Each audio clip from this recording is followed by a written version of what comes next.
Cultura, història, efemèrides, curiositats, esports, tant de Cubelles com d'arreu del món. I tot amanit amb música de diferents estils i èpoques.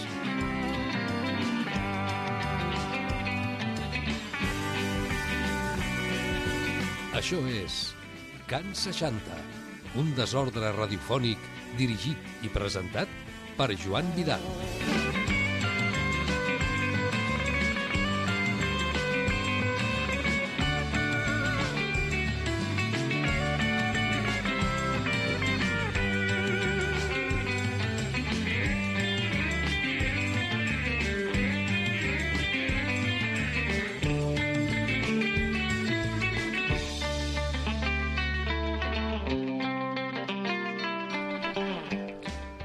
Hola, bon dia, benvinguts de nou a Can 60. Com acabeu d'escoltar, aquest programa parla de coses de Cubelles sovint. Avui per això dedicarem un monogràfic a un tema històric com són els molins fariners i a més doncs, hem convidat el Xavier Martínez, que és un especialista en aquest tema.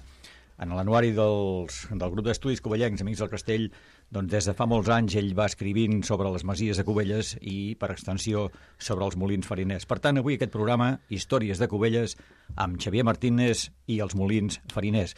També recordar doncs, que avui a la part tècnica tenim l'Àngels Fuster, com és habitual en aquests últims temps. Bon dia, Xavi, benvingut a aquest programa i gràcies per acceptar la invitació. Bon dia, Joan, i gràcies a tu. Doncs què et sembla? Doncs vas explicant una miqueta tots els molins fariners, la seva història, i en aquest programa, no sé si ho saps, doncs anem intercalant també música de la que em sembla. Ja te n'he sentit algun cop. Molt bé. Molt de Beatles ja per aquí, no? Sí, molt. La sintonia del començament i de la d'acabar. I de tant en tant algun. Molt bé, doncs, Joan, és un tema interessant aquest, el tema dels molins fariners, perquè és una part important de la història de Cubelles.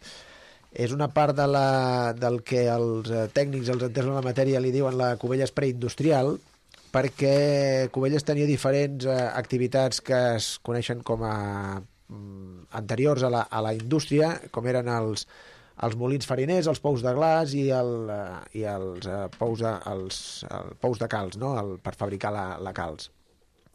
Dintre d'aquests, la part més important, una de les més importants, i si no la més, eren aquests molins fariners, que eren els molins dedicats a la molta del gra, normalment del blat, no? Aquí a Cubelles hi ha diferents tipus de molins, hi ha 3 tipus de molins, així en general, que són els molins coneguts com de sang, que són els moguts o per la mà de l'home o per un animal, normalment per un ruc, per un ase. Després hi ha els molins de vent i després hi ha els que teníem a Cubelles aprofitant la baixada del riu Foix o la riera del Foix, que eren els molins hidràulics. A Cubelles n'hi havia 6. Els primers documents de molins a nivell nacional són el riu Llobregat al voltant del segle IX, els primers documents escrits, i el primer document escrit a Cubelles parlant dels molins és el molí de Baix o molí de Sant Pere, que és el que estava al tocar del carrer de l'estació, allà on hi ha una plaça, on hi ha un parc infantil, sí. Allà al costat de l'estació, al costat de la via del tren, més o menys allà és on estava situat el molí de Baix, el molí de Sant Pere, que és el molí més antic documentat a Cubelles, que és els documents inicials són del segle XIII. Dit això, a Cubelles, aprofitant el curs del riu Foix, n'hi havia 6 molins. La forma de molta d'aquests molins, si vols, abans, i tu em vas una mica tallant, no?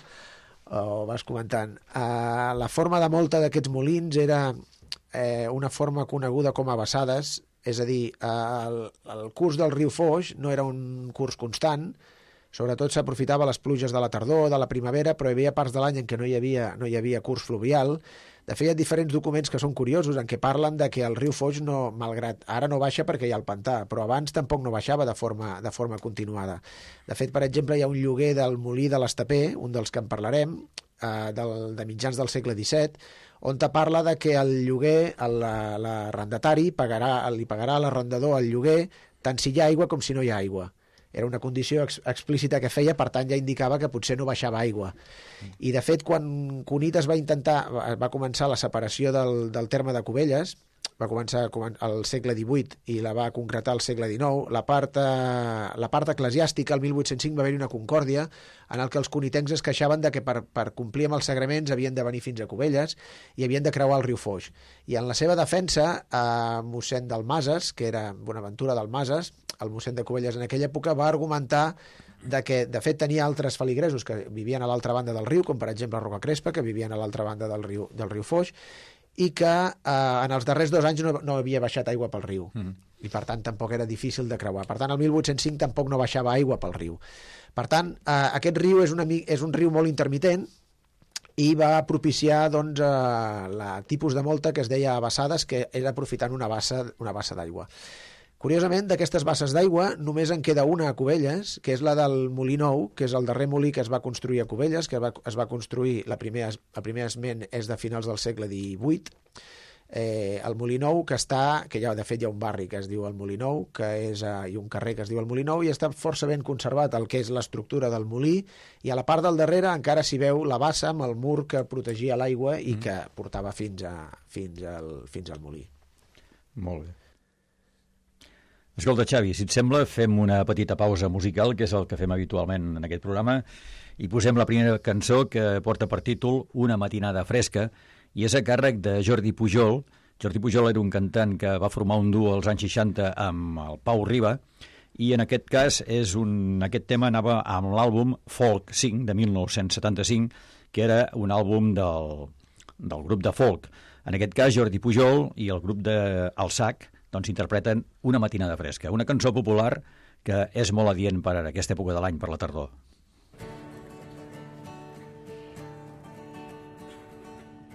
Una matinada fresca, hola, quina fresca hi feia.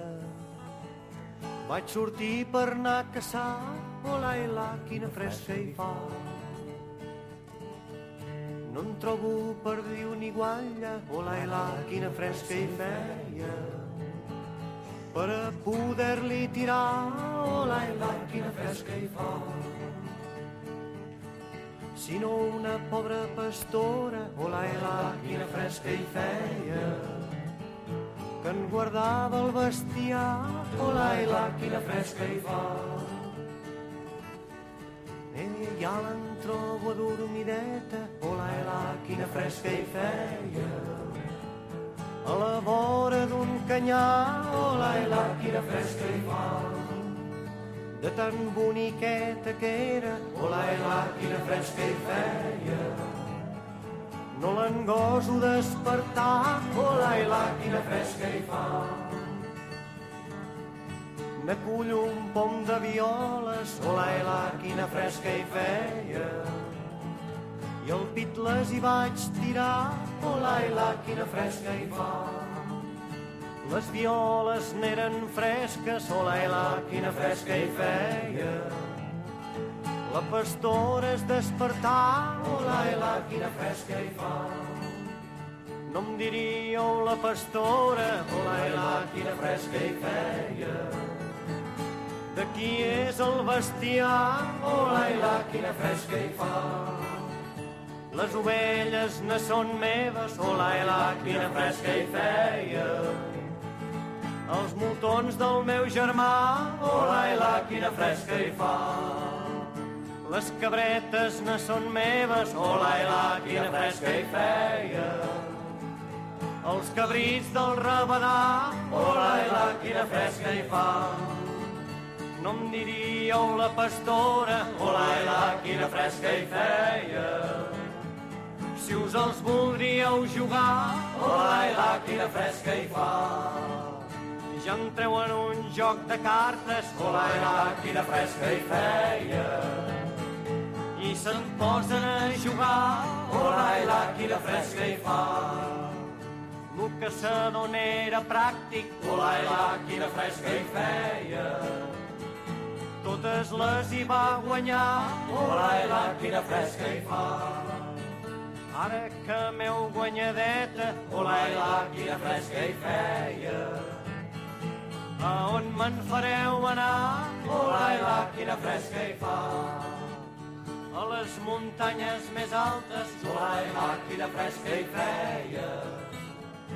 On ningú no ens hi veurà, olai-la, quina fresca hi fa.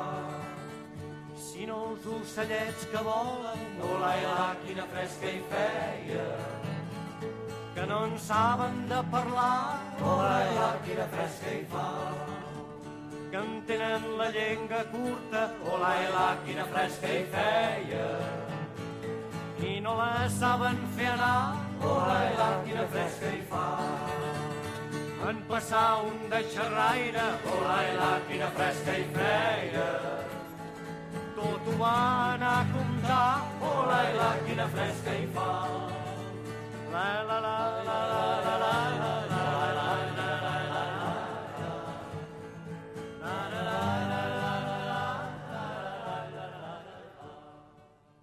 Doncs bé, Xavi, què et sembla? Pots continuar, doncs. Doncs sí, ens havíem quedat que et volia fer una petita explicació general de com funcionaven els molins covellencs i els molins en general, no? Tots els molins hidràulics. De fet, n'hi ha alguns molins, sobretot pel nord del país, que encara mantenen tota la seva estructura. A Cubelles estan força malmesos, és a dir, queden moles, queden carcabans, ara n'explicarem. Doncs els molins de Cubelles eren molins, com dèiem, hidràulics, aprofitaven es construïen unes basses a la part alta per sobre de l'alçada del molí, i aleshores aquestes basses, quan eren plenes, s'alimentaven a través d'un rec lateral que baixava a la banda esquerra del riu Foix, que se li deia el rec del molí. Aquest rec del molí s'alimentava a través de dues rescloses. De moment jo n'he trobat dues de rescloses conegudes. Una era a l'alçada de Roca Crespa, de la qual encara queden els forats on hi havia les fustes que feien de presa per desviar l'aigua del riu, i una altra que es va construir a l'alçada més o menys davant del molí de l'Estaper, a l'alçada de Gallifa, on també hi ha un document on el propietari de la família Fontanals doncs va construir aquesta segona resclosa per desviar l'aigua del riu. L'aigua del riu es desviava en aquest rec, aquest canal lateral, i aquest canal és el que alimentava els diferents molins. Els molins que es trobaven a la banda, tots els molins covellencs es troben a la banda esquerra del riu, una mica sobre l'alçada del riu per evitar les riuades, que malgrat tot algunes riuades havien arribat a afectar les diferents masies, els diferents molins, no? Però sempre es troben a una mica més d'alçada sobre el nivell de l'aigua del riu per evitar doncs, l'efecte de les riuades. Com funcionaven aquestes moltes? Els diferents pagesos de Cubelles i de la comarca, perquè venien d'arreu de la comarca, portaven el blat. El moliner el que havia de fer era veure la qualitat del gra. En funció de la qualitat del gra l'havia de remullar més o menys, i un cop el remullava el deixava assecar, i aquest blat, aquest gra es podia arribar a moldre. Es deixava obrir l'aigua de la resclosa, i aquesta resclosa movia un arbre, un engranatge que tenia com unes pales a la part de sota, i el molí obligatòriament tenia dos pisos. El pis de sota, on hi havia les pales que movien, i el pis de sobre és on hi havia les moles de moldre. Hi havia dues moles, una es deia la mola sotana i l'altra la mola volandera. La sotana és la que estava sota, la volandera la que hi havia a dalt. A través de l'arbre i unes palanques, a través com una mena de tronc que anava des de les pales de baix fins a les moles que eren al primer pis, podien introduir el gra que s'introduïa al primer pis, deixaven anar l'aigua que movia les pales, i era el que movia des al primer pis, movia les moles, que eren les que molien el gra. Perquè us feu una idea de la producció que va arribar a tenir Cubelles, després arribarem a parlar particularment dels 6 molins que va haver. Es calcula amb una enquesta que va fer l'Ajuntament de Cubelles el 1847, va declarar que a Cubelles es molien 51.000 quilos de farina. S'arribaven a obtenir 51.000 quilos de farina. És una quantitat molt important, molt significativa, la que s'arribava a moldre a Cubelles. Com deia, les primeres dades dels molins és del segle XIII, i els molins van acabar a finals del segle XIX. Quan sabem quan van acabar els molins? exactament quan va acabar cadascun dels molins, jo encara no he trobat una data exacta de cadascun dels molins quan van acabar, però sí que hi ha diferents dades que et donen un interval. És a dir, el 1856 va haver-hi una enquesta en què l'Ajuntament de Cubelles declarava que els 6 molins estaven en funcionament, i el 1893 hi ha un escrit del Teodor Creus, del vilanoví Teodor Creus, que es lamenta de que els 6 molins, de que a Cubelles ja no funciona cap dels molins. Per què van acabar els molins? Doncs sobretot per l'electrificació. Quan va arribar l'electrificació no calia la força de l'aigua per moure les moles, sinó que l'electricitat t'ajudava a moure les moles i per tant van perdre el sentit del fet de tenir la necessitat de l'aigua perquè es moguessin les moles. Aquest va ser la fi dels molins covellencs. Com deia, a la part de sota, o sigui, el molí tenia 2 plantes, era una edificació relativament petita, amb una estança inferior que tenia una volta de canó, que era la que deixava sortir l'aigua, i la volta de canó es feia perquè era necessària per aguantar el pes de les moles que eren en el pis superior. És a dir, si haguessin fet un sostre pla, no hagués aguantat el pes de les moles i per això havien de fer unes voltes de canó, que és el que es coneix com a carcabà, que és el que fa com una volta i que és la que es veu, per exemple, al molí de l'Estaper, que està molt ben conservat al carcabà, i al primer pis es pot veure perfectament l'estructura, o al molí del Salze o al molí Nou. Són els 3 molins que han quedat el carcabà, que és on passava l'aigua, movia les pales que feien a través d'un tronc moure les moles en el pis superior. I si vols podem comentar una mica els 6 molins fariners. Una vegada hem dit, només dir-te una altra de les curiositats, i és que el moliner, per norma general, una molta normal era d'uns 60 quilos aproximadament de farina les que en feien, i el moliner se'n quedava 2,5, és a dir, aproximadament un 5% de la molta era el preu que cobrava el moliner per moldre el gra. És a dir, t'importaves 60 quilos de farina i el moliner se'n quedava 2,5 per la feina que feia. Molt bé.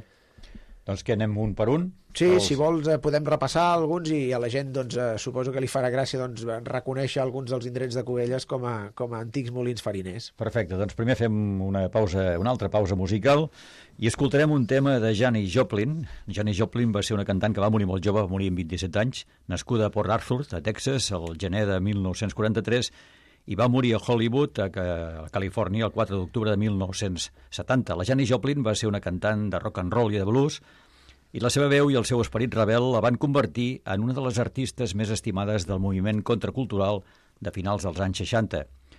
La Janis Joplin va ser el símbol femení de la contracultura d'aquella dècada i la primera dona a ser considerada una gran estrella del rock and roll. El 1995 va ingressar al Saló de la Fama del Rock.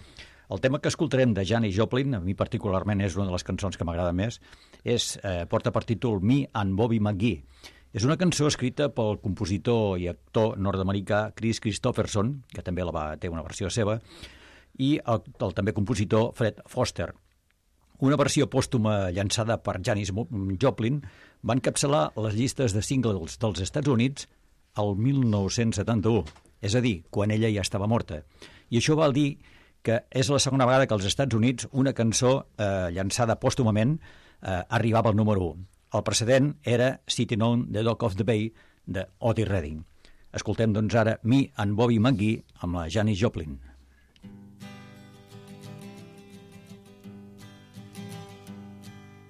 Busted flat in Baton Rouge, waiting for a train, and I was feeling near as faded as my jeans. Bobby thumbed a diesel down just before it rained and rode us all the way to New Orleans. I pulled my harpoon out of my dirty red bandana. I was playing soft while Bobby sang the blues. Windshield wipers slapping time, I was holding Bobby's hand in mine. We sang every song that Javi knew. Freedom's just another word for nothing left to lose. Nothing, I mean nothing, honey, if it ain't free. Yeah, feeling good was easy, love, when he sang the blues. You know, feeling good was good enough for me. Good enough for me and my Bobby McGee. From the Kentucky coal mine to the California sun, hey, Bobby shared the secrets of my soul. Through all kinds of weather, through everything we've done, your Bobby, baby, kept me from the whole world. One day of Nelson's long, I let him slip away. He's looking for that home, and I hope he finds it. But I trade all of my tomorrows for one single yesterday, to be holding Bobby's body next to mine. Freedom is just another word for nothing left to lose. Nothing, that's all that Bobby left me. But if feeling good was easy loud when he sang the blues, hey, feeling good was good enough for me. Good enough for me and my Bobby McGee. La da da, la da da da, la da da, la da da da, la da da, la da Bobby McGee. La da da da da, la da da da, la da da Bobby McGee. La da da, la da da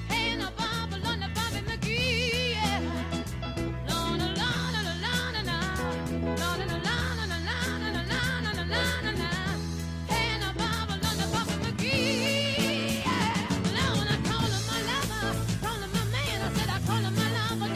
I can't come on, and the Bobby Lord, and the Bobby McGee, yeah. Lord, Lord, Lord, Lord, Lord, Lord, Lord, Lord. Hey, hey, hey, Bobby McGee.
Bé, i després d'escoltar aquesta extraordinària versió de Mi amb Bobby McGee, un tema que han versionat, entre d'altres, doncs, a part del seu autor, el Chris Christopherson, doncs altres, com fins i tot el Loquillo, la Joan Baez, moltes versions. Doncs ara tornem a passar la paraula al Xavier Martínez, que per alguna cosa l'hem convidat, perquè ens parli dels molins fariners i ara els anirà explicant un per un, com deia abans. Sí, abans de fer el passeig aquest, la passejada aquesta, hi ha també una anècdota de la parla catalana, que són les dites que aprofiten les paraules o el llenguatge dels molins fariners, no? N'hi ha algunes que són molt curioses i que enllacen amb el que explicàvem abans de la forma de moldre que tenien els molins covellencs, que era la molta a vessades, i és que la bassa havia d'estar plena i no sempre estava plena. Aleshores, i no sempre tenia el moliner la capacitat de deixar anar l'aigua per moldre, havia d'esperar-se estar la bassa plena d'aigua. D'aquí ve l'expressió que era molt difícil, normalment podies haver-te d'esperar entre una setmana i 2 setmanes a poder recollir la farina, però hi havia vegades que arribaves i el moliner estava a punt de fer la molta. I per tant, allò era arribar i moldre, que és el que es diu arribar i moldre, que és arribar, poder deixar el gra i començar a moldre, perquè just arribaves en el moment en què el moliner estava començant a fer la vessada, no? Perquè després t'havies d'esperar que es tornés a omplir un altre cop la bassa, que era complicat.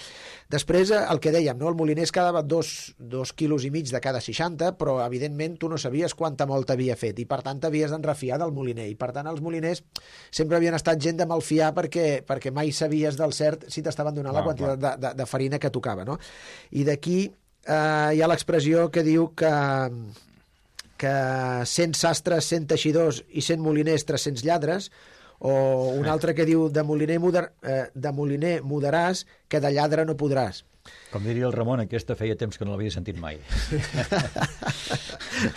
Molt bé. I aigua passada no mou el molí, aquesta és molt, molt coneguda, o també per la dimensió de les moles, no? Que pesaven tones, pesaven molts milers de quilos, de combregar amb rodes de molí, per exemple, o tirar l'aigua cap al teu molí, no? És la típica d'intentar aprofitar l'aigua. Bé, doncs, fent aquesta passejada, doncs, si vols, la podem començar de... Fas per ordre cronològic o per ordre de com estan situats? Per ordre geogràfic, i l'ordre geogràfic sí que el triaràs tu, si fem des del nord a sud o de sud a nord. Des del mar fins a la muntanya o de la muntanya cap al mar. Jo començaria per la muntanya. Vinga, doncs, comencem per la muntanya. El primer molí que trobàvem, del qual només queden avui en dia unes parets, hi ha algunes fotografies molt maques. La veritat és que hi ha una fotografia de la Diputació de Barcelona dels anys 30, que és fantàstica, del molí... Molí del Salze. L'anterior. El Cucurella. El molí de Cucurella, correcte. El molí de Cucurella o d'en Rovirosa. Aquest molí, els primers esments són del segle XVI i del segle XVII, eren inicialment de la família Rovirosa i en el segle XIX la van vendre a la família Cucurella, que és la que estava al costat del Can Cucurella, és el que avui es coneix com a Can Foix, la casa de colònies. Can Cucurella eren els propietaris ja des del segle XVI de la masia de Can Cucurella, i el molí de Can Cucurella es trobava a 200 metres de la masia de Can Cucurella, no? Aquest molí va ser enrunat. La veritat és que s'utilitzava com a casa dels ocupes de l'època, dels hippies, anaven a fer festes, pel que s'explica, i a més obligava que la carretera del Pantà de l'Arbós fes un revolt molt pronunciat, i va arribar a haver-hi un accident, i la Diputació de Barcelona li va demanar a la família en aquell moment propietària, després dels Cucurella, que havien estat els propietaris fins a l'any 1956, en què la masia la va comprar la família Santa Eulària, doncs li va demanar a la Diputació de poder enrunar el molí per poder fer el revolt, per poder eliminar el revolt i fer la carretera més recta. I efectivament, en aquells moments l'estima pel patrimoni no era com la d'avui. La família ho va fer pel bé de la carretera, per evitar accidents, lògicament, no ho va fer per deixadesa, sinó que ho va fer per evitar més accidents, i la forma que van tenir va ser enrunar, en comptes de menjar-se la muntanya, van enrunar el 2 d'abril de 1970, que és quan es va enrunar el molí.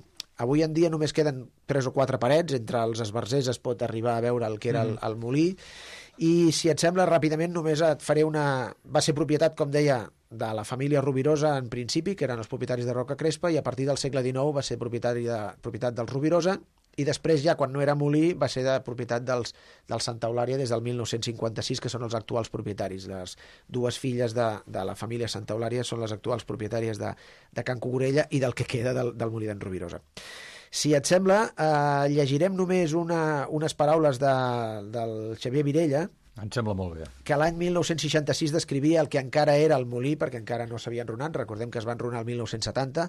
Doncs el 1966 ell va descriure el molí com una casa situada a peu de carretera entre Roca Crespa i Can Cucurella, que és coneguda amb els noms de molí d'en Rovirosa o molí d'en Cucurella, per haver pertangut successivament als propietaris de les finques abans esmentades. I té tota la raó, perquè va ser així. Primer dels Rovirosa i després dels Cucurella. En els darrers temps era utilitzada com a masia. La casa és avui abandonada i en estat ruïnós, 1966. És curiós un rellotge de sol molt borrós, això es veu a la fotografia dels anys 30 de la Diputació, però on encara podem apreciar les figures de tipus populars del passat segle. Segurament es referia a aquest molí al diari Vilanova en comentar les inundacions a finals de setembre del 1800, crec que va ser al voltant del 1860, relatant el desbordament del riu Foix i els danys causats a Cubelles, catàstrofe que qualificà d'espantosa i mai no vista, i refereix que a un molí d'aigua ha arribat fins al rellotge de sol pintat, a un molí, l'aigua ha arribat fins al rellotge de sol pintat, a més de, no s'esmenten els pams d'alçada, la seva resclosa i la d'altres, arrabassada també. En una paraula, sembla impossible que una riera hagi produït els perjudicis i desgràcies que ha produït. S'aprecia encara avui en dia l'arc de sortida de l'aigua. Aquesta és la descripció que feia el Xavier Virella del molí d'en Rovirosa, el molí d'en Cucurella, el molí més septentrional del terme municipal. Avui en dia només queden 4 parets. Molt bé, doncs ara sentim música una altra vegada. Avui que, aprofitant que has vingut tu, estic posant algunes, en honor teu, algunes de les cançons que m'agrada més. I una de les cançons que m'agrada més porta per títol My Special Prayer. La canta Percy Sledge, un dels grans del soul, que va néixer el 1940 i va morir el 2015. Aquest tema sonava periòdicament a finals dels estius, als estius a finals dels anys 60 i principis dels 70, quan tu encara no havies nascut. Sonava periòdicament... 70, sí, vaig néixer al 70, jo. Sonava periòdicament al patio andaluz, al local aquell ja mític de Cubelles. My Special Prayer. Otis Redding no, Otis Redding és un altre. Percy Sledge.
Bé, després d'escoltar el gran Percy Sledge, tornem a passar la paraula al Xavi Martínez.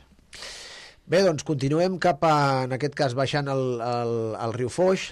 Hauríem de passar per la carretera perquè els camins des de Can Cucurella has de sortir una mica a la carretera, després pots arribar a Roca Crespa i des de Roca Crespa ja pots baixar per la banda dreta del riu fins a... Després tornes a creuar, puges i arribes a la masia al Molí del Salze.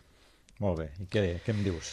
Bé, doncs el Molí del Salze és un altre dels molins més antics que tenim documentats a la vila. El primer esment documentat és de l'any 1476, on s'esmenten els arxius de Vilanova i la Geltrú, ja esmenta el Molí del Salze. De les restes que queden del molí queda el carcabà, és a dir, el carcabà que és les voltes, el carcabà és les voltes que suportaven el primer pis. Doncs, sí, has comentat abans. Sí, doncs la sortida de l'aigua, si t'hi poses, a més és un lloc de pas per agafar la carretera de l'Arbós des de Ricreu, no? des de la urbanització Mastrader, Ricreu, per anar fins a la carretera has de passar per davant del Molí del Salze, i si t'hi fixes, quan hi passes, no? Quan vas cap a la carretera, a mà esquerra encara s'hi veu l'antic carcabà, que és la sortida de l'aigua de quan deixaven sortir l'aigua.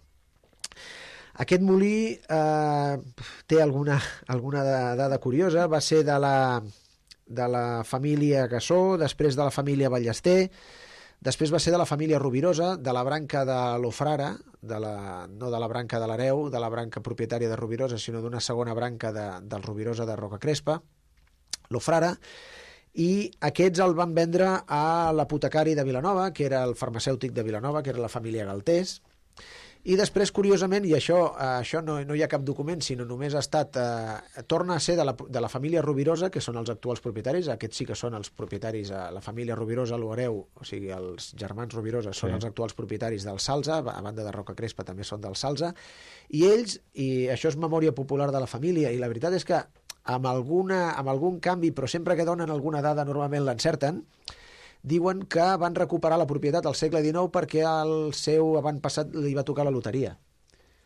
A començaments del segle XIX, la loteria a l'estat espanyol va començar a finals del segle XVIII, i per tant en el segle XIX a començaments els hi va tocar la loteria i van poder comprar un altre cop la masia, que suposo que els hi devia fer il·lusió de recuperar una propietat que antigament havia estat de la família. Per tant, el Molí del Salze és avui en dia propietat de la família Rovirosa.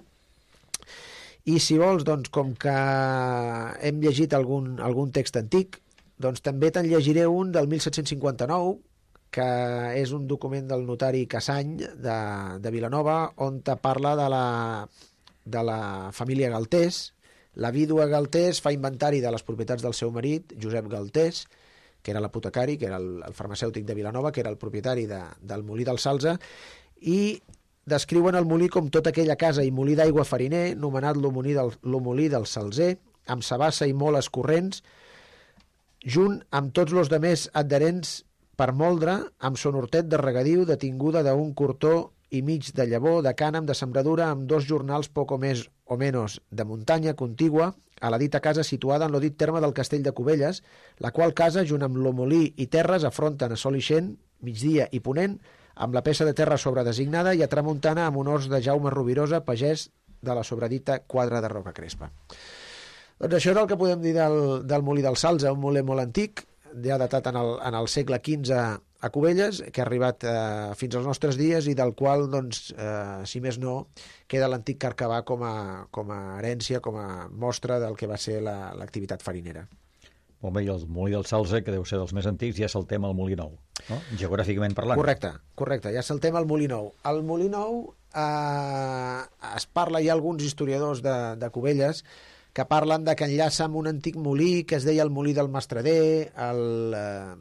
No hi ha proves evidents, perquè hi ha un text que llegirem al final. És a dir, podem resseguir una mica la història dels molins de Cubelles a través de diferents concòrdies que feien els moliners. Com dèiem, l'important en aquests molins era l'aigua, i a Cubelles encara era més important l'aigua perquè no n'hi havia molta aigua. Aleshores, una de les coses que havien de fer els diferents moliners era netejar molt bé a la seva part del rec del molí perquè l'aigua pogués córrer cap avall i que quan la fessin servir després fos reaprofitada pels moliners que hi havia a sota. Aleshores, això obligava a fer diferents concòrdies, que és una mena d'acords jurídics entre els diferents moliners, i hi ha una de molt interessant que enllaça amb el que estàvem parlant, que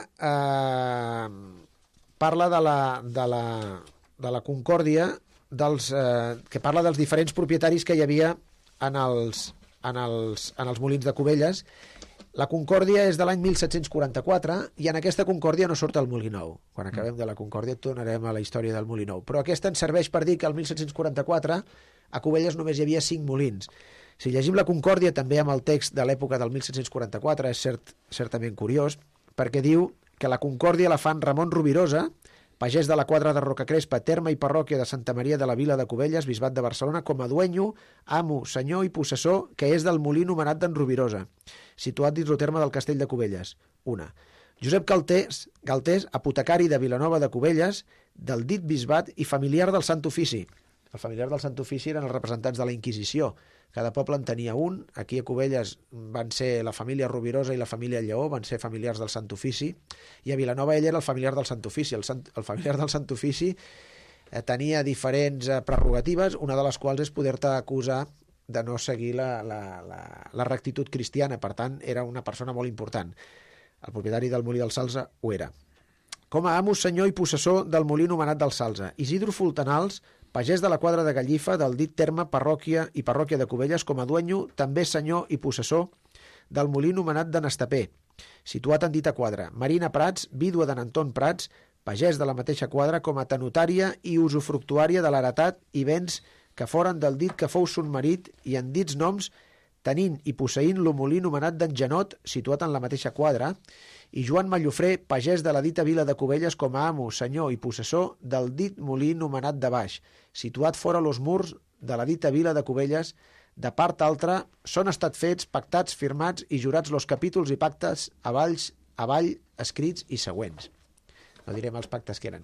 Aquests són els 5 propietaris que el 1744 fan aquesta concòrdia, i el que deia la concòrdia eren que havia de netejar. Bàsicament deien que havien de netejar el rec del molí per deixar l'aigua, que pogués córrer tranquil·lament l'aigua i que no hi hagués problemes ni fuites d'aigua.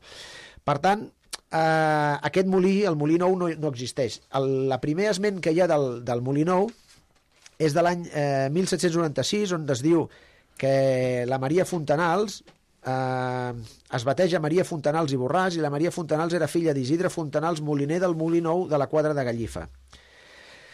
El segon esment és del 1804, el 10 de febrer, on Gertrudis Valdiris va fer testament anomenat el seu marit Pere Batet de Vilanova i la Geltrú, anomenant-lo com a moliner del Molí Nou de la quadra de Rocacrespa, en aquest cas.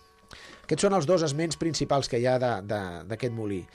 El Molí Nou fineix, com diem, a finals del segle XIX, per tant va tenir pràcticament poques dècades de vida, i d'ell s'ha de dir que estava enrunat, pertany a la propietat del Corral d'Ancona, el mateix propietari del Corral d'Ancona era el propietari del Molí Nou, i dir només que a finals del segle XX es va refer tota l'estructura de la casa, van mantenir el carcabà, és a dir, si hi vas encara s'hi pot veure el carcabà de sortida, i que curiosament a la part del darrere no s'ha construït, encara està la zona com amb matolls i boscos, i que es manté la bassa, que és l'única bassa que es pot veure avui en dia dels molins fariners de Cubelles, on es veu a la part del darrere els murs que feien el contorn de la bassa del Molí Nou de Cubelles. Molt bé, doncs abans de passar al següent molí, que deu ser el molí de l'Estapé, doncs escoltem una miqueta més de música. Abans se m'ha escapat el nom d'Otis Redding, doncs ara sí, escoltarem l'Otis Redding amb el seu potser tema més conegut, Sitting on the Dock of the Bay, assegut al moll de la badia. Recordar que Otis Redding és conegut, ha passat a la història com el rei del sul. Va néixer a Dawson, Georgia, el 9 de setembre de 1941 i va morir a Madison, Wisconsin, el 10 de desembre de 1967 en un accident d'avió. Llavors ja havia gravat Sitting on the Dock of the Bay, però com he dit abans, aquesta cançó després va ser llançada pòstumament i va arribar a les llistes al número 1 als Estats Units. Escoltem-la.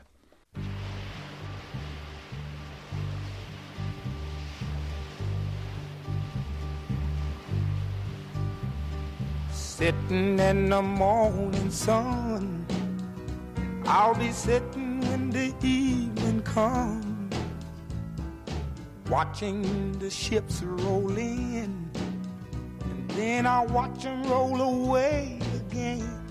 Yeah, I'm sitting on the dock of the bay, watching the tide roll away.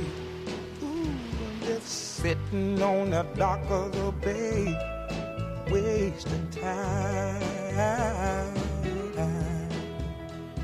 I left my home in Georgia, headed for the Frisco Bay, 'cause I've had nothing to live for, and look like nothing's gonna come my way. So I'm just gonna sit on the dock of the bay, watching the tide roll away. I'm sitting on the dock of the bay, wasting time. Look like nothing's gonna change, everything still remains the same. I can't do what 10 people tell me to do. So I guess I'll remain the same. Listen, sitting here resting my bones, and this loneliness won't leave me alone. Listen, 2,000 miles I roam just to make this dock my home. Now I'm just gonna sit at the dock of a bay, watching the tide roll away.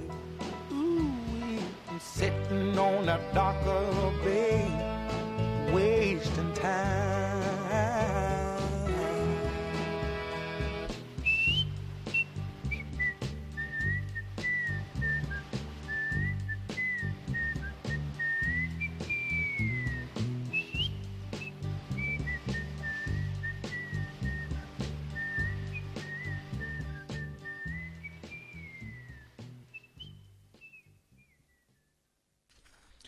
Bé, després d'escoltar l'immortal Otis Redding, com sempre l'anomenem, doncs tornem a passar la paraula al Xavi.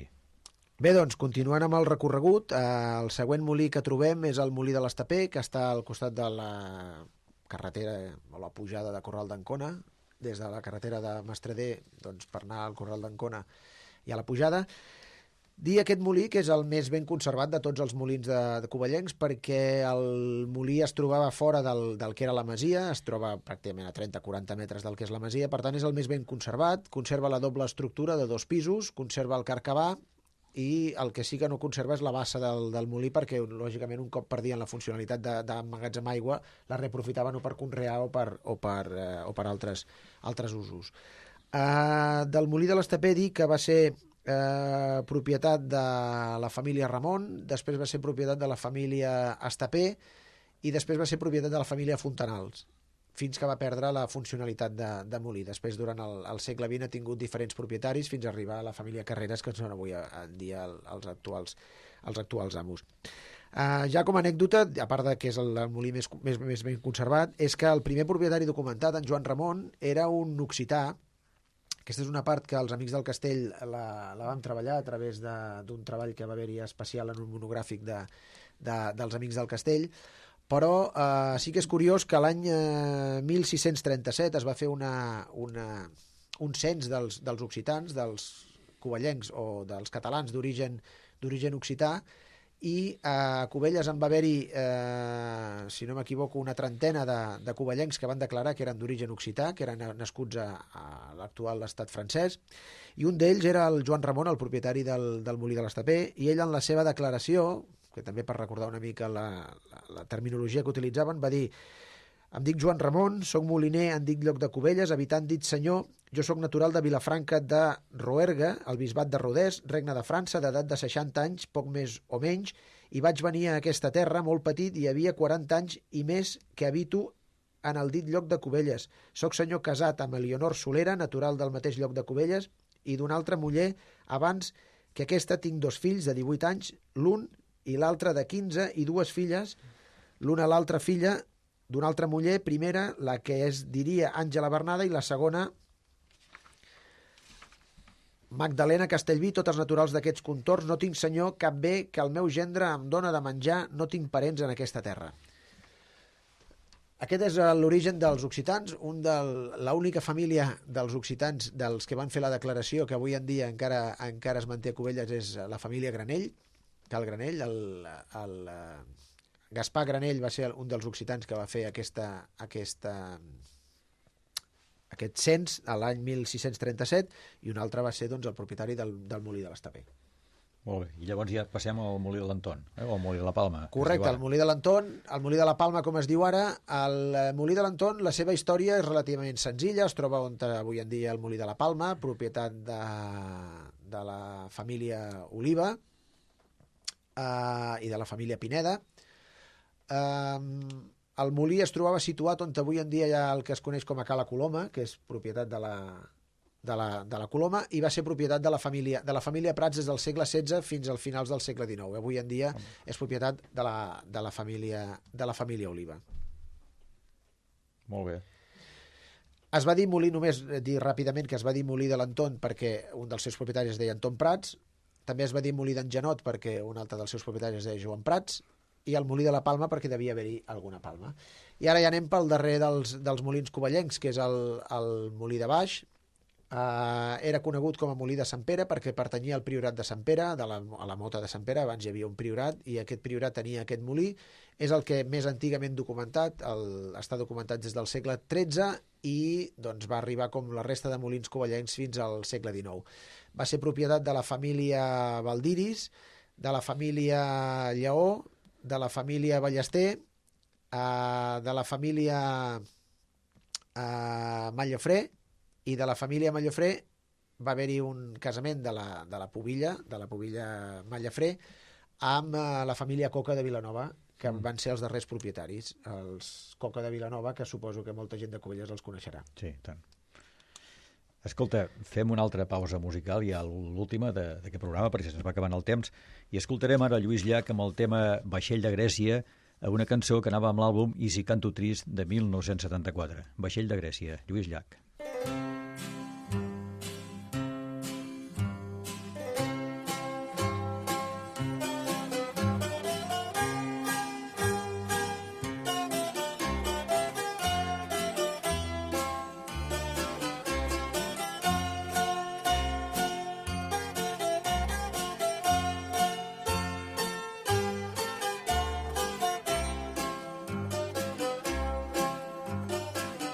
Si per les albes veieu passar un vaixell besant les aigües del mar bressol dels déus, feu-li senyal que pugui veure un sol i navegar amb nosaltres cap al nord.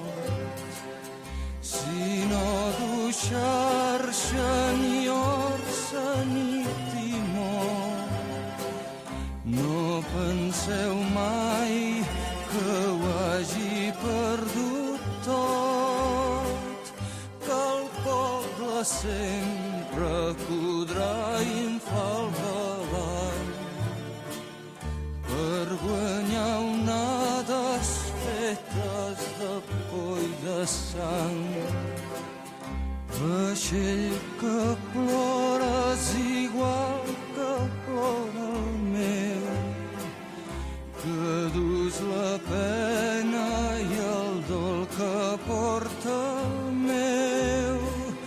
Vaixell de Grècia que no t'enfonsi el tron, infla les veles que anem al mateix port. Vaixell de Grècia que no t'enfonsi el tro, infla les veles que anem al mateix port.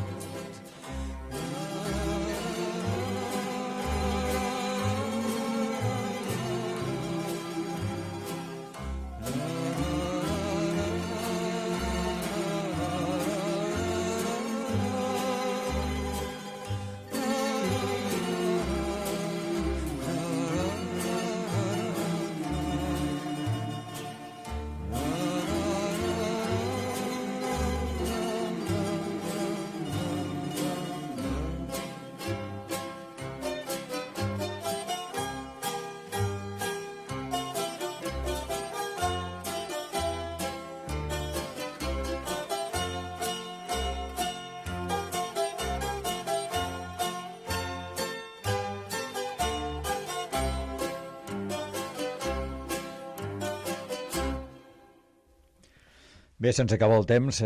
Xavi Martínez, gràcies per venir aquí en aquest programa. El Xavi Martínez, doncs la majoria dels oients ja el coneixeu, és un gran historiador local, membre dels Amics del Castell i un especialista en el tema de les masies i els molins fariners, com acabeu d'escoltar. Xavi, ha sigut un plaer compartir aquest programa avui amb tu, aquest programa especial que l'he posat per títol Històries de Cubelles i és el primer d'una sèrie que penso fer de tant en tant aquí en aquest programa de Can 60. Molt bé, moltes gràcies a tu, Joan. Espero que la gent s'hagi interessat pels molins fariners perquè és una part important de la història d'aquesta vila. Gràcies a tu per convidar-me. Doncs molt bé, gràcies per escoltar-nos i fins una altra ocasió. Adéu-siau.